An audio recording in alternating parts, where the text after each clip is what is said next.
Bog ljudi, nemam puno vremena, neko nas sad tu hvata.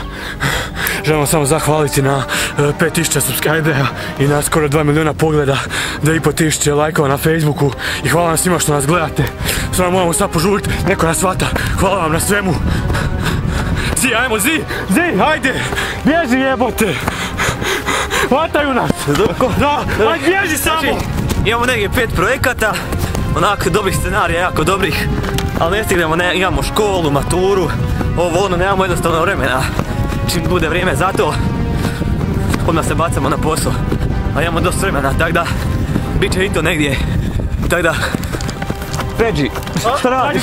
Ajde, bježi, moram kenjati jebote, ajde jebote. Nemaš vremena, zato nemamo vremena, bo.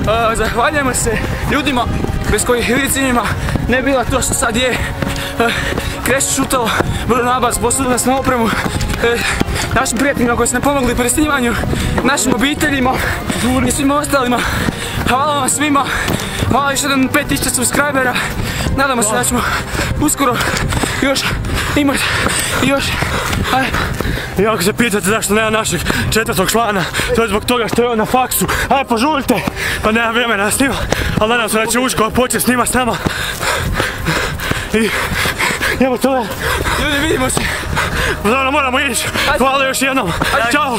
Aj Bog.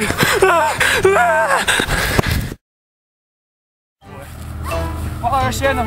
Još jednom hvala. Vidimo se. Aj Bog. Evo te što ovo umali, tu sam ljubu. Ujebote. Dosta ćemo fikta, nemamo vremena. Idite bez meni. Spasite se. Spasite se. Bježi.